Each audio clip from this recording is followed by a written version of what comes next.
Hi guys, welcome to examiner. Welcome again, welcome back. എല്ലാവർക്കും സ്വാഗതം. അപ്പോൾ നമ്മൾ ഇന്ന് വന്നിട്ടുള്ളത് നിങ്ങളുടെ ഒന്നാമത്തെ ചാപ്റ്ററിൽ നിന്ന് ഏതൊക്കെ ഭാഗങ്ങൾ പഠിക്കണം, എങ്ങനെയൊക്കെ ക്വസ്റ്റ്യൻസ് വരാൻ സാധ്യതയുണ്ട് എന്ന് പറഞ്ഞുതരാൻ വേണ്ടിയാണ്. നമ്മൾ ഓൾറെഡി റിവിഷൻ ലൈവ്സിലൊക്കെ പറഞ്ഞ കാര്യങ്ങൾ തന്നെയാണ്, ആ ഭാഗങ്ങൾ തന്നെയാണ്. പക്ഷേ ഏതൊക്കെ തരത്തിൽ ക്വസ്റ്റ്യൻസ് വരാം എന്നും ഒന്ന് മനസ്സിലാക്കി വെക്കണം. കാരണം നിങ്ങൾ ഒരു സാധനം അതേപോലെ തന്നെ ബൈഹാർട്ട് പഠിച്ചാൽ പോരാ, അത് ഡയറക്റ്റ് തന്നെ ചോദിക്കണം എന്നില്ല, വേണമെങ്കിൽ വളഞ്ഞും തിരിഞ്ഞൊക്കെ ചോദിക്കാം. അപ്പോൾ ഒരു കാര്യം പഠിക്കുന്ന സമയത്ത് എങ്ങനെ ഡീറ്റെയിൽ ആയിട്ട് പഠിക്കണം, അല്ലെങ്കിൽ എന്തൊക്കെ തരത്തിൽ ക്വസ്റ്റ്യൻസ് വരും, അപ്പോൾ ഇത്രയും കാര്യങ്ങൾ പഠിച്ചാൽ നിങ്ങൾക്ക് ഷുവറാണ്, ഫുൾ മാർക്ക് നിങ്ങൾക്ക് ഉറപ്പാണ്. അപ്പോൾ നമുക്ക് നോക്കാം എന്തൊക്കെയാണ് സംഭവം എന്നുള്ളത് നോക്കാം. ഹ്യൂമൻ എവല്യൂഷനെ കുറിച്ച് നമ്മൾ പറഞ്ഞിട്ടുണ്ട്. അതിൽ ഈ പേര് ചാൾസ് ഡാർവിൻ്റെ പേര് കൃത്യമായിട്ട് മനസ്സിലാക്കാതെ ഒരു ബുക്കിൻ്റെ ഉണ്ടായിരുന്നല്ലോ, ബുക്കിലെ on the origin of species, ഈ ബുക്കിൻ്റെ പേരും പഠിച്ചു വെക്കുക. കാര്യം എന്ന് വെച്ചാൽ മാച്ച് ദ ഫോളോയിങ് ആയിട്ടോ അല്ലെങ്കിൽ സെലക്ട് ചെയ്യാനുള്ള തരത്തിൽ ക്വസ്റ്റ്യൻസ് വന്ന് കണ്ടിട്ടുണ്ട്. അതുകൊണ്ട് തന്നെ ഇനിയും വരാനും സാധ്യതയുണ്ട്. ചാൾസ് ഡാർവിൻ്റെ ബുക്കിൻ്റെ പേര് കൃത്യമായിട്ടൊന്ന് ഓർത്ത് വെച്ചേക്കുക. വളരെ വളരെ ഇമ്പോർട്ടൻ്റ് ആണ്, ഒരു കാരണവശാലും സ്കിപ്പ് ചെയ്യാൻ പാടില്ല. ഇതിങ്ങനെ തന്നെ തന്നിട്ട് നിങ്ങളോട് ടേബിളായിട്ട് ചോദിക്കും, അല്ലെങ്കിൽ എന്ത് ചോദിക്കും, ഈ ഹോമിനോയിഡ്സിൻ്റെ പ്രത്യേകത എന്താ, ഹോമിനിഡ്സിൻ്റെ പ്രത്യേകത എന്താ, ഇത് അങ്ങോട്ടും ഇങ്ങോട്ടും ഇങ്ങനെ മാറ്റിത്തരും. എന്നിട്ട് എന്ത് ചെയ്യാൻ പറയും, മാച്ച് ചെയ്യാൻ പറയും. അതേപോലെ തന്നെ ഹോമോസാപ്പിയൻസ്, ഹോമോ ഇറക്ടസ്, ഈ ഭാഗം വളരെ ഇമ്പോർട്ടൻ്റ് ആണ്. എന്തായാലും ചോദിക്കാൻ ചാൻസ് ഒരു 99% ഇത് ചോദിക്കും.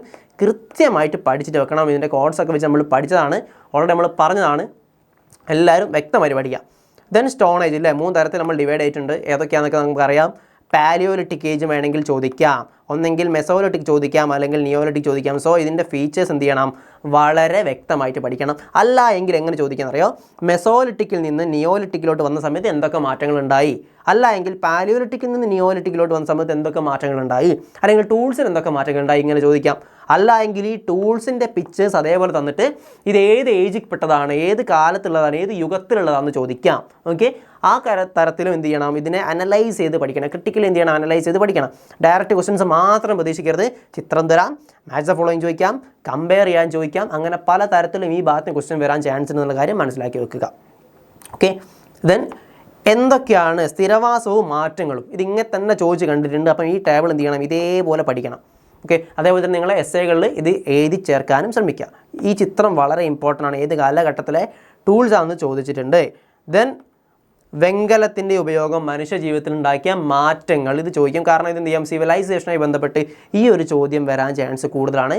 കമ്പയർ ചെയ്യാനുള്ള തരത്തിൽ ചോദ്യങ്ങൾ വന്നേക്കാം, അല്ലെങ്കിൽ എന്തൊക്കെ മാറ്റങ്ങളാണ് ഉണ്ടായെന്ന് ചോദിക്കാം, അല്ലെങ്കിൽ മനുഷ്യൻ ആദ്യമായി ഉപയോഗിച്ച മെറ്റൽ ഏതാ തരത്തിൽ ക്വസ്റ്റ്യൻസ് വന്നേക്കാം. അപ്പം ഈ ഭാഗം വളരെ ഇമ്പോർട്ടൻ്റ് ആണ്. ഒരു കാരണവശാൽ നിങ്ങൾ ആരും എന്ത് ചെയ്യാൻ പാടില്ല, സ്കിപ്പ് ചെയ്യാൻ പാടില്ല, മാർക്ക് കിട്ടുന്നതാണ്. അപ്പോൾ നമ്മൾ ഇതിൻ്റെയൊക്കെ ഡീറ്റെയിൽ ക്ലാസ് നിങ്ങളുടെ യുവ ബാച്ചിൽ എടുത്ത് വെച്ചിട്ടുണ്ട്. നിങ്ങൾക്ക് നല്ലൊരു ഓഫർ ഉണ്ട്. ഇപ്പോൾ 1999 രൂപയ്ക്ക് നിങ്ങൾക്ക് എന്ത് ചെയ്യാം, നമ്മളെ ബാച്ചിൽ ആക്സസ് ചെയ്യാൻ പറ്റും. നിങ്ങൾക്ക് എന്ത് ചെയ്യാം, ഈ നമ്പറിലോട്ട് കോൺടാക്ട് ചെയ്താൽ നിങ്ങൾക്ക് ബാച്ചിൽ ജോയിൻ ചെയ്യാൻ പറ്റും. അതേപോലെ തന്നെ നമ്മളെ QR കോഡ് സ്കാൻ ചെയ്ത് കഴിഞ്ഞാൽ നിങ്ങൾക്ക് ഈ നോട്ട്സും അവൈലബിൾ ആയിരിക്കും. ദെൻ സിവിലൈസേഷൻസിൻ്റെ വളരെ ഇമ്പോർട്ടൻ്റ് ആയ 4 സിവിലൈസേഷൻസ് അല്ലേ, മെസപ്പൊട്ടാമിയ, ഹാരപ്പ, ഈജിപ്ഷ്യൻ, ചൈനീസ്, 4 സിവിലൈസേഷൻ വളരെ ഇമ്പോർട്ടൻ്റ് ആണ്. തലങ്ങും വിലങ്ങും ചോദിക്കാം, ഇവിടെ തന്നെ ചോദിക്കാം. കാരണം ഓരോ സിവിലൈസേഷൻ്റെ അടുത്തും ഓരോ നദികളുണ്ട്. അപ്പം എന്താണ് ഈ നദീതീരങ്ങളിൽ മാത്രം സിവിലൈസേഷൻ വരാൻ കാരണം, ആ തരത്തിൽ നിങ്ങളോട് ക്വസ്റ്റ്യൻ ചോദിക്കാം. അതിൻ്റെ ഇമ്പോർട്ടൻസ് എന്താണെന്ന് ചോദിക്കാം. ഓർത്ത് വെക്കുക. കണ്ടോ, വൈൻ റിവർ വാലീസ്, എന്തുകൊണ്ട് നദീതടങ്ങൾ ചോദിക്കാൻ വളരെ ചാൻസ് കൂടുതലാണ്. ഇനി മെസപ്പൊട്ടാമിയനെ വെച്ച് നോക്കുകയാണെങ്കിൽ മെസപ്പൊട്ടാമിയയിൽ എങ്ങനെയൊക്കെ ചോദിക്കുന്നത് അറിയാം. ലാൻഡ് ബിറ്റ്വീൻ 2 റിവേഴ്സ് അല്ലേ, നദികൾക്കിടയിലെ നഗരമല്ലേ, അത് ഏതൊക്കെ നദികളാണ്, ഏത് സിവിലൈസേഷനുമായി ബന്ധപ്പെട്ടാന്ന് ചോദിക്കാം. ദെൻ ഇവരുടെ ഈ സ്ക്രിപ്റ്റ്, ക്യൂനിഫോം സ്ക്രിപ്റ്റ് അല്ലേ, ക്യൂനിഫോം ലിപി, ഈ ക്യൂനിഫോം ലിപി ഏത് സിവിലൈസേഷൻ ആരതാണെന്ന് ചോദിക്കാം. അതേപോലെ തന്നെ ഇതിൻ്റെ ഫീച്ചേഴ്സ് എന്തൊക്കെയാണെന്ന് ചോദിക്കാം. അതേപോലെ തന്നെ ഇപ്പോഴത്തെ ഈജിപ്ഷ്യൻ സിവിലൈസേഷനെ ഹൈറോഗ്ലിഫിക്സ് ആയിട്ട് കമ്പയർ ചെയ്യാനും പറയാം. അപ്പം ഇത് മാത്രം പഠിക്കുന്ന സമയത്ത് നിങ്ങൾ എന്താലോചിക്കണം, ഇങ്ങനെ ചോദ്യം വരാം എന്നെങ്കിൽ ഇതിൽ ഈ ക്യൂനിഫോമും ഹൈറോഗ്ലിഫിക്സും തന്നിട്ട് അതിൻ്റെ ഫീച്ചേഴ്സ് അങ്ങോട്ടും ഇങ്ങോട്ടും ടാബുലർ ഫോമിലാക്കാൻ പറയാം. ഡയറക്റ്റ് ചോദിക്കാൻ ചാൻസ് ഉണ്ട്, കമ്പയർ ചെയ്ത് ചോദിക്കാൻ ചാൻസ് ഉണ്ട്, ഈവൻ ആരതാ എന്നൊക്കെ ചോദിക്കാൻ ചാൻസ് ഉണ്ട്. അപ്പോൾ ഇത് പഠിക്കുമ്പം ആ തരത്തിൽ നിങ്ങൾ എന്ത് ചെയ്യണം, ആലോചിച്ച് വെക്കണം. ദെൻ ഈ പറഞ്ഞ നമ്മളെ എവിടെ പോയി, ലൂണാർ എക്ലിപ്സിൻ്റെ കാര്യം, ലൂണാർ കലണ്ടറിൻ്റെ കാര്യം ഓർത്ത് വെക്കണം. ഓക്കെ, അത് മെസപ്പൊട്ടാമിയക്കാരതാണെന്ന് ഓർത്ത് വെക്കണം, കൃത്യമായിട്ട് ഓർത്ത് വെക്കണം. ഇപ്പോൾ ഈജിപ്തിൽ സോളാർ കലണ്ടർ ഉണ്ടെന്നുള്ള കാര്യം ഓർത്ത് വെക്കുക. ഈജിപ്ഷ്യൻ സംസ്കാരം അല്ലേ, ഏത് നദീ തീരത്താണെന്ന് ഓർക്കണം. പല തവണ ടാബുലർ ഫോമിലും അല്ലാണ്ടൊക്കെ ചോദിച്ചിട്ടുണ്ട്. അപ്പം നൈൽ നദിക്ക് വളരെ ഇമ്പോർട്ടൻ്റ് ഉണ്ട്, ഓർത്ത് വെക്കുക. ക്യൂരിയോസിറ്റി ഓർത്ത് വെക്കണം. ടേബിളായിട്ട് നിങ്ങളുടെ മുന്നിൽ ക്വസ്റ്റ്യൻസ് വന്നിരിക്കും. അതുകൊണ്ട് വളരെ വ്യക്തമായിട്ട് നിങ്ങൾ എന്ത് ചെയ്യണം, ഓർത്ത് വെക്കണം, സ്കിപ്പ് ചെയ്യാൻ പാടില്ല. ഗിഫ്റ്റ് ഓഫ് നൈൽ ഏത് സംസ്കാരമാണെന്ന് ചോദിക്കാൻ ചാൻസ് ഉണ്ട്. ഓക്കെ, ഹൈറോഗ്ലിഫിക്സ് ഞാൻ നേരത്തെ പറഞ്ഞ പോലെ തന്നെ ഇവിടെ ചോദിക്കാം. എവിടെ പോയി, സാക്രഡ് റൈറ്റിംഗ് ചോദിക്കാൻ വളരെ വളരെ ചെയ്യുന്നത്. വിശുദ്ധമായ എഴുത്തെന്നൊക്കെ അറിയപ്പെടുന്നത് ഏത് സ്ക്രിപ്റ്റാണെന്ന് ചോദിച്ചിട്ടുണ്ട്. മാച്ചിൽ ചോദിക്കും. ഇനി കുറച്ച് സ്റ്റേറ്റ്മെൻറ്റ് തൻ്റെ ഇൻകറക്റ്റ് സ്റ്റേറ്റ്മെൻറ്റ് ഏതാണെന്ന് ചോദിക്കാം. ആ ഇൻകറക്റ്റ് സ്റ്റേറ്റ്മെൻറ്റ് എന്ത് ചെയ്യുന്നുണ്ടോ അറിയോ, ക്യൂനിഫോം ലിപിൻ്റെ നേരെ സ്കാറ്റേർഡ് റൈറ്റിംഗ് ഉണ്ടാവും. അപ്പോൾ അത് തെറ്റാണ്. അപ്പോൾ 2-3-4 പോയിന്റ് തന്നിട്ട് ഈ തന്നിരിക്കുന്ന പോയിന്റിൽ ഏതാണ് തെറ്റ് എന്ന് ചോദിക്കാം. ഇനി തന്നിരിക്കുന്ന പോയിന്റിൽ ബാക്കി 3 തെറ്റിച്ചിട്ട് ഒന്ന് ശരി തരും, ഏതാണ് ശരിയെന്ന് ചോദിക്കാം. അങ്ങനെയൊക്കെ തലങ്ങും വിലങ്ങും ചോദിക്കാനുള്ള ചാൻസ് ഉണ്ട്. അപ്പം നിങ്ങൾക്ക് എന്ത് ചെയ്യണം, ഈ ഐഡിയാസ് എന്തായിരിക്കണം, വളരെ കൃത്യമായിട്ട് മനസ്സിലാക്കി വെച്ചിരിക്കണം. റെഡി? ഓക്കെ. ദെൻ ശാസ്ത്ര നേട്ടങ്ങൾ, പിന്നെ സോളാർ കലണ്ടറിൻ്റെ കാര്യം വളരെ വ്യക്തമായിട്ട് പഠിക്കുക. സോളാർ കലണ്ടർ കൺഫ്യൂഷൻ ആവുന്നത് നമ്മൾ കോഡ് വെച്ച് പഠിച്ചിട്ടില്ല. ഈജിപ്ത്, വെയിൽ, ചൂട്, അപ്പോൾ സൂര്യൻ, അങ്ങനെയൊക്കെ വെച്ച് പഠിക്കാൻ നമ്മൾ കോഡൊക്കെ പറഞ്ഞാണ്, ഓർക്കണം, ഒരു കാരണവശാലും മറക്കരുത്. ചൈനീസ് സിവിലൈസേഷൻ ഒയാങ്ഹോ നദി എന്നുള്ള കാര്യം ഓർത്ത് വെക്കുക. ചൈനീസ് സ്ക്രിപ്റ്റിൻ്റെ പ്രത്യേകതകളും ഓർത്ത് വെക്കണം. ചോദിക്കാൻ ചാൻസ് ഉണ്ട്. ദെൻ നമ്മുടെ സ്വന്തം ഹാരപ്പൻ സിവിലൈസേഷനാണ് ഫീച്ചേഴ്സ് ചോദിക്കാൻ ചാൻസ് ഉണ്ട്.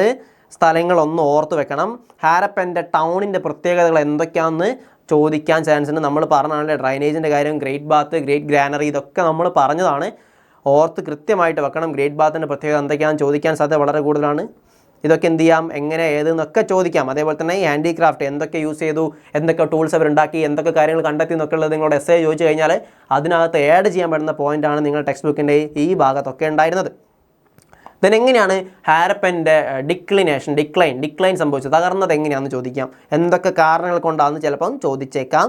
ഈ ഒരു ഭാഗം കൂടെ സിമ്പിളായിട്ടൊന്ന് മനസ്സിലാക്കി വെക്കുക. അപ്പോൾ ഇത്രയേ ഈ ഭാഗം നിന്ന് പഠിക്കാനുള്ളൂ.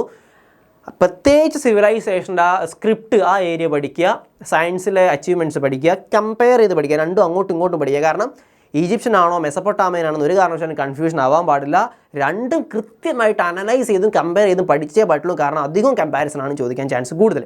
വ്യക്തമായിട്ട് പഠിക്കുക, എക്സാം അടിപൊളിയായിട്ട് ചെയ്താൽ, കോൺഫിഡൻ്റ് ആയിട്ട് ചെയ്താൽ, കൺസെപ്റ്റ് മനസ്സിലാക്കി പഠിക്കുക. ഒരു കാരണവശാലും ബൈ ഹാർട്ട് പഠിക്കരുത്. നമ്മൾ പറഞ്ഞ കോഡൊക്കെ ഓർക്കുക. അതൊക്കെ ആയിരിക്കും നിങ്ങൾക്ക് എക്സാം ഹാളിൽ യൂസ് ചെയ്യാൻ പോകുന്നത്, അല്ലെങ്കിൽ ഓർമ്മ വരാൻ പോകുന്നത് അതൊക്കെ ആയിരിക്കും. റെഡിയല്ലേ? അപ്പോൾ ഓൾ ദ ബെസ്റ്റ്. എല്ലാവരും അടിപൊളിക്കുക, അടിപൊളിയാക്കുക. Okay, by.